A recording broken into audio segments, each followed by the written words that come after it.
조로사는 인스타그램, 샤오홍슈 등 각종 SNS 누적 팔로워 수 1억 명 이상을 보유한 중국의 톱스타입니다. 하지만 2024년 12월 그녀의 소속사는 갑자기 그녀의 활동 중단을 발표했는데요. 무슨 일이었을까요? 조로사는 2024년 12월 드라마 연인 촬영 중 갑자기 쓰러졌고 병원으로 이송됐습니다.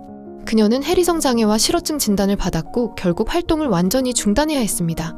당시 그녀의 몸무게는 겨우 36.9kg에 불과했죠.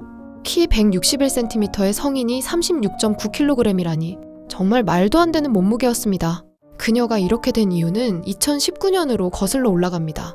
2019년 아직 배우로 성공하지 못했던 조로사는 온갖 드라마 오디션을 보며 기회를 노리고 있었지만 6개월 동안 어떤 성과도 못 내고 있었습니다. 그러던 중 갓 20살이 된 조로사는 2019년 4월 새벽에 인생에서 가장 긴 3시간을 보내게 되는데 조로사는 그날 새벽에 회사 직원들에게 화장실로 불려가 3시간 동안 돼지 같다, 회사에서 널 데리고 있을 필요가 없다는 등의 폭언을 들었습니다. 3년 같은 3시간이 지나고 악몽의 시간이 끝났다고 생각했지만 끝이 아니었습니다.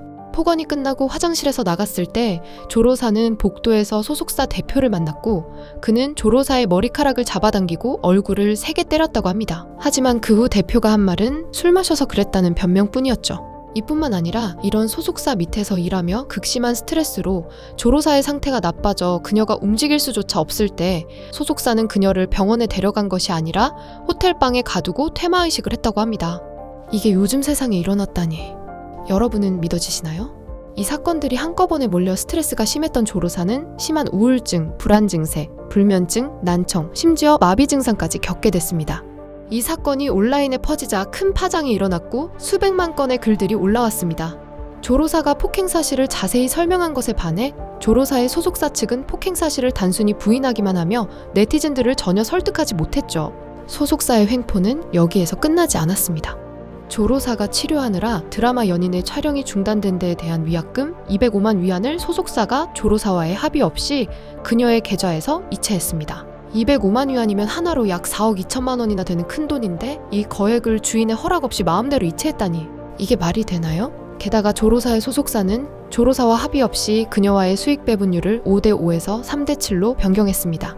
조로사는 이런 소속사와의 계약이 2030년까지였으며 소속사와의 계약을 해지하려면 위약금 4억 위안을 내야 했기 때문에 조로사는 이런 횡포에도 소속사를 쉽게 나올 수 없었습니다.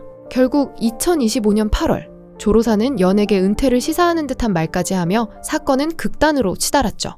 2024년 12월부터 시작된 끝이 안 날 것 같던 이 논란은 올해 10월 말에 갑자기 새로운 소식을 알리며 종지부를 찍었습니다. 조로사는 중국의 대기업 알리바바 산하의 소속사로 새 둥지를 틀었고 이전 소속사에 대한 4억 위안의 위약금은 새 소속사 측이 대신 내는 것으로 계약을 했습니다. 조로사는 2025년 상반기에만 무려 240억 위안의 가치를 가진 배우로 평가됐기 때문에 새로운 소속사 입장에서도 무리가 아닌 계약이었습니다.